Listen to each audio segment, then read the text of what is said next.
브라질발 변이 바이러스 감염 사례가 국내에서도 처음으로 확인되는 등 불안 요인은 여전합니다.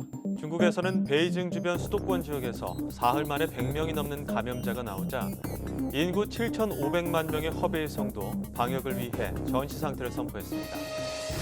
코로나19 사태 종식을 선언한 중국이 최근 비상 방역을 위해 전시 상태를 선포했다. 코로나19가 창궐한 지 1년이 지난 지금 변이 바이러스 출현으로 세계는 더욱 긴장하고 있다. 총성 없는 바이러스의 습격은 과거 전쟁사에서도 유례를 찾기 힘들 정도로 인류에 큰 피해를 주고 있다. 코로나19와의 전쟁에서 이길 수 있는 강력한 무기는 무엇일까? 두말할 것 없이 방역과 백신 개발일 것이다. 뉴스멘터리 전쟁과 사람은 인류를 끊임없이 위협하는 감염병을 전쟁사의 측면에서 살펴보고 이 전쟁에서 이기는 방법은 없는지 알아본다. 전쟁 없는 세상을 꿈꾸기에 전쟁을 연구합니다. 안녕하세요. 뉴스멘터리 전쟁과 사람 허준입니다. 안녕하세요. 강미주입니다. 2019년 12월이었습니다. 중국 우한에서 폐렴이라는 단어가 등장을 하면서 무려 1년이 훌쩍 지났습니다만 아직도 인류는 바이러스와의 전쟁을 계속해서 이어나가고 있습니다. 이 전쟁사를 통틀어 봐도요. 이렇게 전 세계를 멈추어버린 전쟁 없었던 것 같아요. 네, 이 코로나19가 3차 대유행까지 이어지면서 기세가 꺾이지 않다 보니 전쟁만큼이나 큰 인명피해를 낳고 있는데요. 그래서 오늘 뉴스멘터리 전쟁과 사람에서는 이 코로나19를 전쟁의 관점에서 얘기해 보겠습니다. 먼저 임용환 소장님, 그리고 오늘 특별히 자리해 주신 인류학자 박한선 박사님 모셔보겠습니다. 안녕하세요. 반갑습니다. 안녕하세요.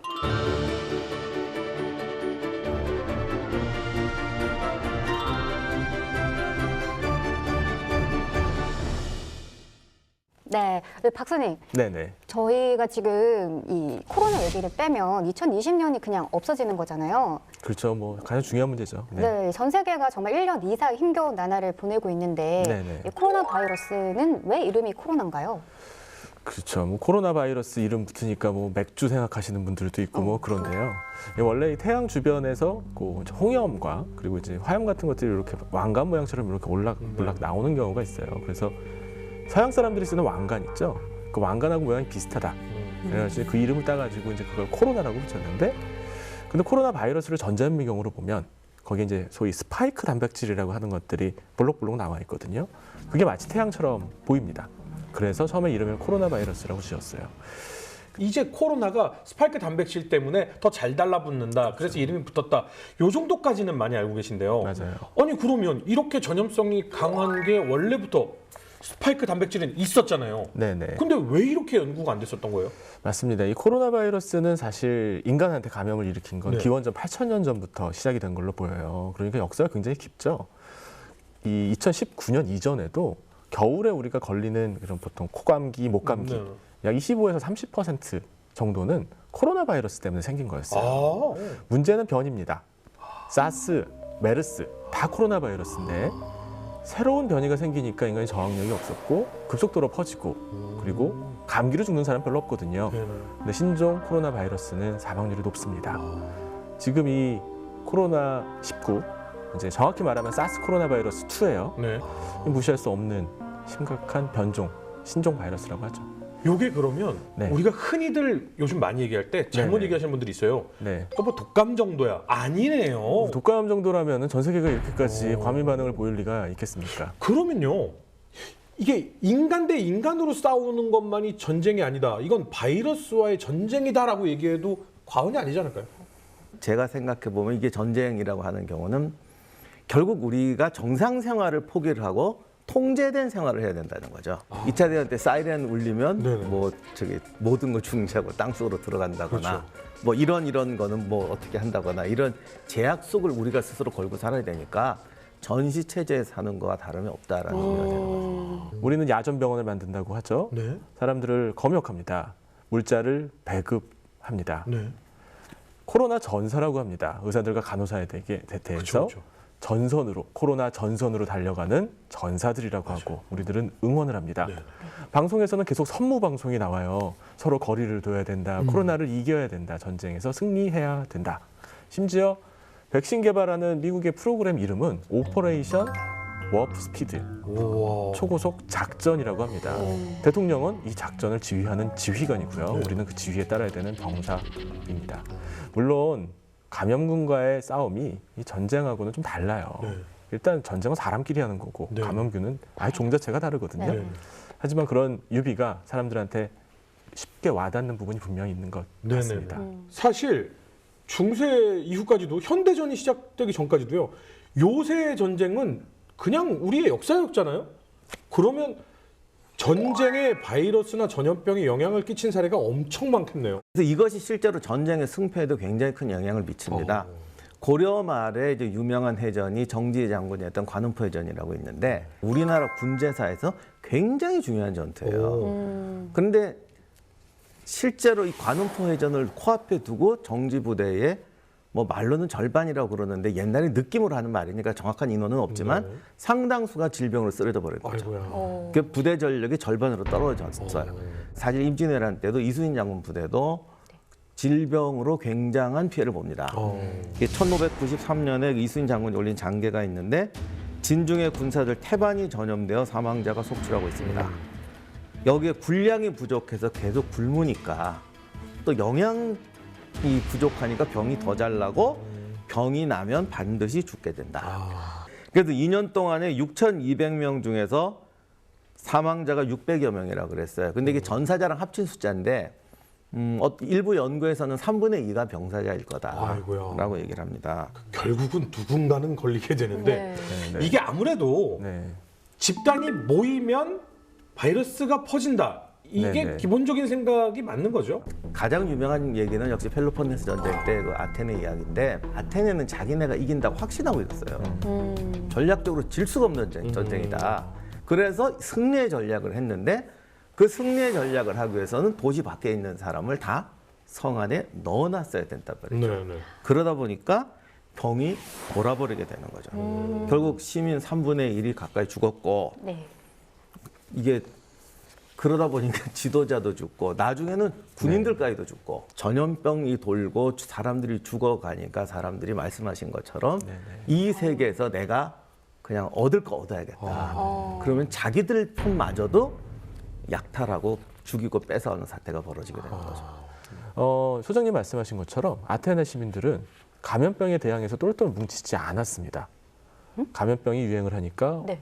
오늘 살지 내일 살지 몰랐어요. 네네. 밖에서는 스파르타가 쳐들어온다고 하죠. 네. 향락에 빠지게 됩니다. 하루하루의 삶을 즐기려고 그런데 집착하게 네네. 됩니다. 이 전쟁을 이길 수가 없습니다. 네. 건강한 사회가 무너지게 되는 거죠. 코로나 상황은 사실 이러한 사회의 기본적인 신뢰 자본이 무너지는 이게 더 큰 문제인 것 같아요. 코로나 자체보다도. 그 앞으로 이게 장기화되면 또 그럴 수가 있죠. 그러니까 서양에서 패스트가 돌았을 때에 그 패스트가 도니까 살아남은 사람들은 신나는 거예요. 어떤 경우는 5분의 1 정도만 살았다고 그러거든요. 그러니 죽은 사람들 재산이 전부 자기게 되는 거예요. 갑자기 재산 증식이 되는 거예요. 예. 그러니까 그때 엄청나게 이제 향락이 나오는데 이게 단순히 향락에만 빠지는 게 아니라 사람들이 어떻게 해야 되냐 이상해지는 거죠. 그래서 우리가 지금 서커스 같은 데 보면은 왜 그 광대들 복장 네네. 목 막 이렇게 하고 네네네. 그리고 특히 광대들이 등장할 때 신발이 이렇게 큰 것이 네. 이게 붙잡고 이렇게 하고. 돼. 그게 패스트 끝나고 나 유행한 패션들이에요. 아 그게 땅 밟으면 똥 같은 거 많이 밟아서 전염병 퍼진다고 그런 거예요? 그거는 이제 남학신이 원래 그렇게 나온 건데 그 남학신이 이렇게 커지고 네. 옷이 약간 기괴해지고 모자도 이상해지고 그러니까 아마 내일은 없다 있는 거 쓰고 죽자 하다 보니까 패션 감각마저도 이상해지는 거죠. 그러면 그게 사람들한테는 또 어떻게 반영되었는지 알 수가 없지만 이제 그런 식으로 인간 사회가 피폐해지거나 이상해지는 거죠. 이 전쟁을 하면서도 어떤 바이러스가 이렇게 지금처럼 뿅 나온 적이 있나요?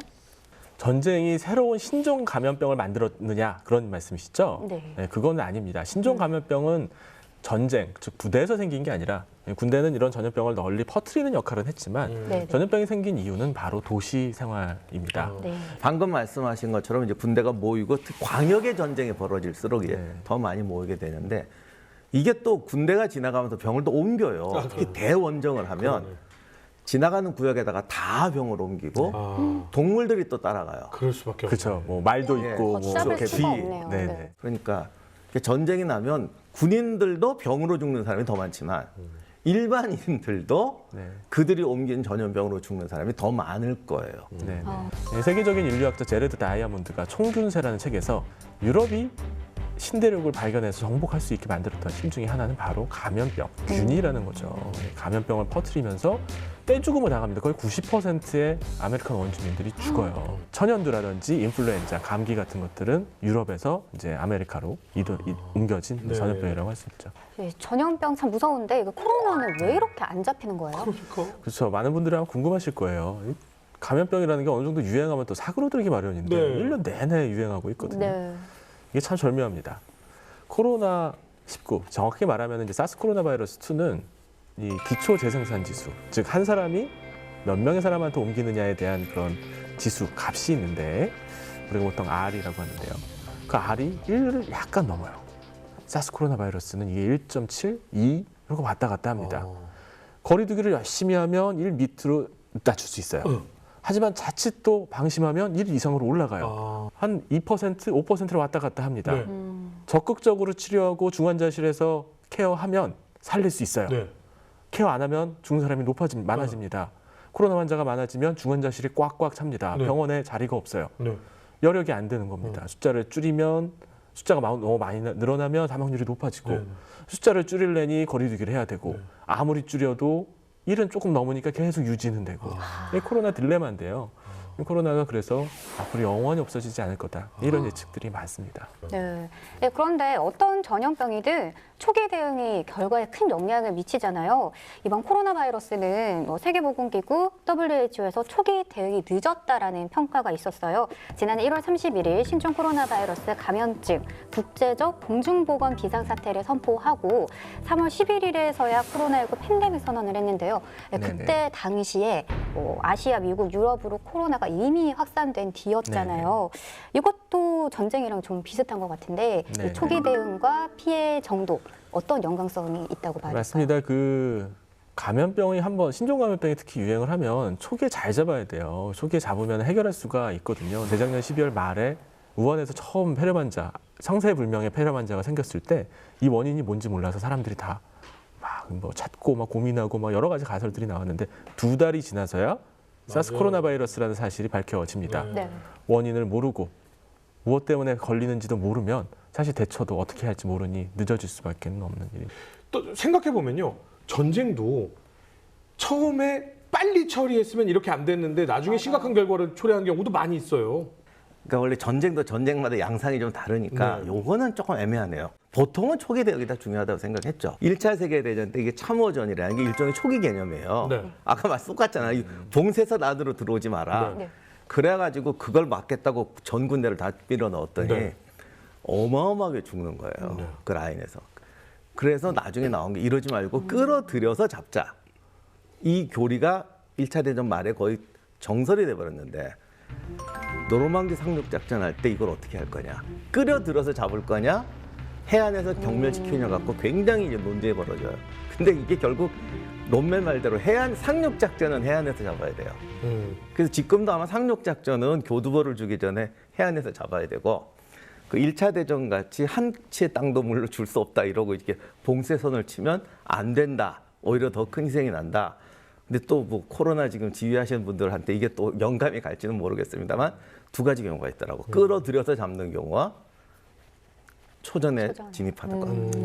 맞습니다. 그 전쟁도 그렇고 감염병도 그렇고요. 결국 사후 해석이에요. 이제 와서 이렇게 유행을 하니 초반에 잘했으면 어땠을까, 얼마나 좋았을까 생각을 하지만 사실 그건 알 수 없는 일입니다. 신종플루가 팬데믹 선언이 됐었어요. 아마 기억하실 거예요. 신종플루. 그때 타미플루 막 먹고 막 그랬었는데 그거는 너무 성급하게 팬데믹 선언을 했다라는 비판을 받기도 합니다. 그래서 미리 그 판단하고 혹은 초기에 정확하게 판단하는 건 대단히 어려운 네. 일입니다. 코로나도 아마 그러다가 말았으면 에이 과도하게 오버했네 이런 얘기가 또 분명히 있었을 네. 거예요. 그럼 바이러스와의 전쟁으로 넘어가서 네. 전 항상 궁금했던 게 어디 뭐 성벽 치고 사는 거 아니잖아요.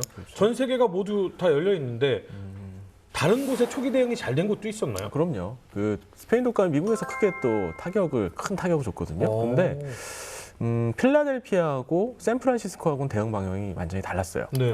필라델피아에서는 괜찮다, 문제 없다, 걱정하지 말라. 네. 정부 당국이 그냥 이렇게 근거도 없는 희망적인 이야기만을 계속 떠든 겁니다. 네, 근자감.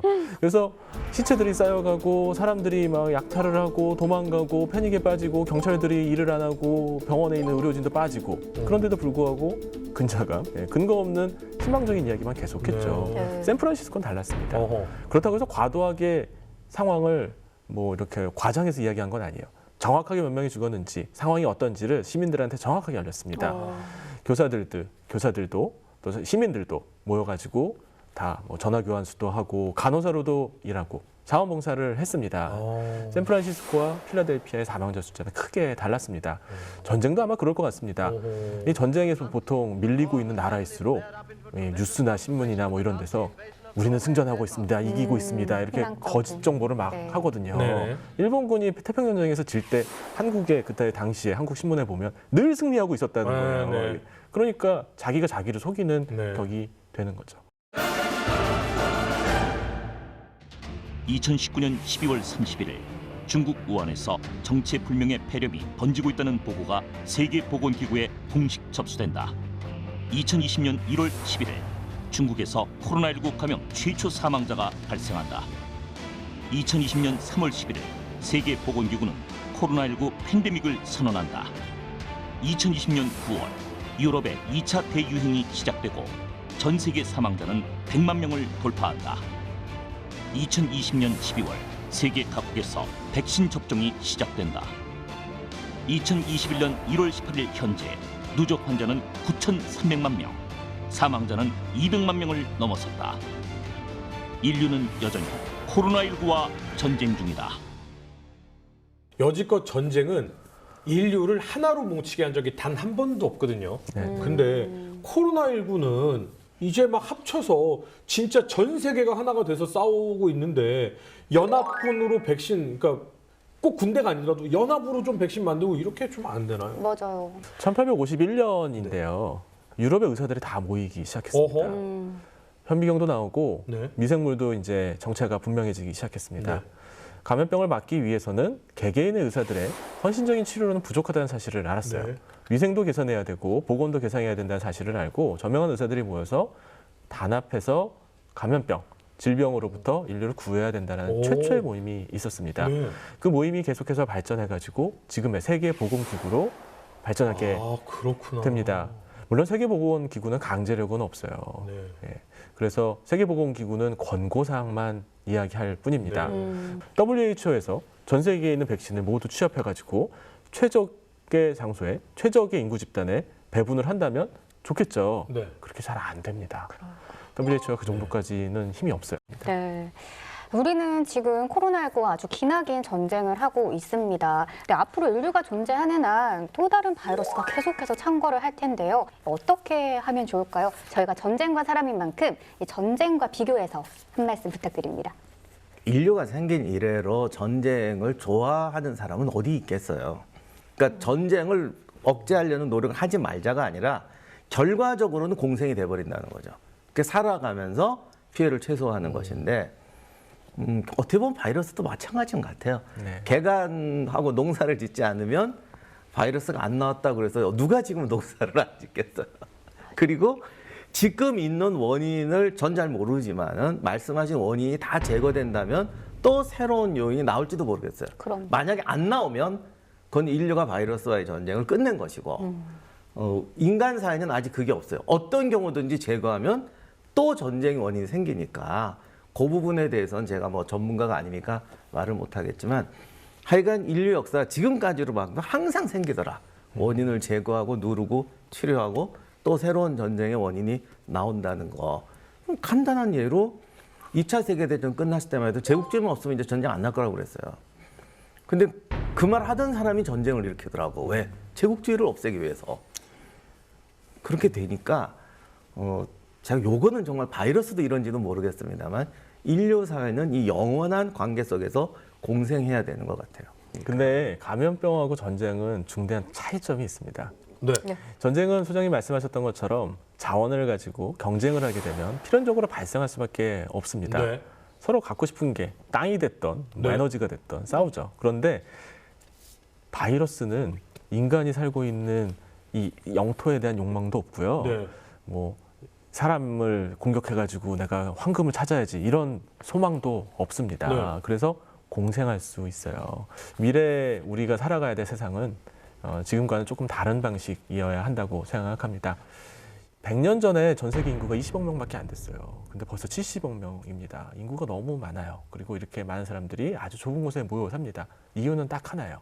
그게 더 경제적이기 때문입니다. 아파트를 짓는 게 단독주택에 사는 것보다 이득이고 흩어져서 사는 것보다 도시에 모여 사는 게 더 이득입니다.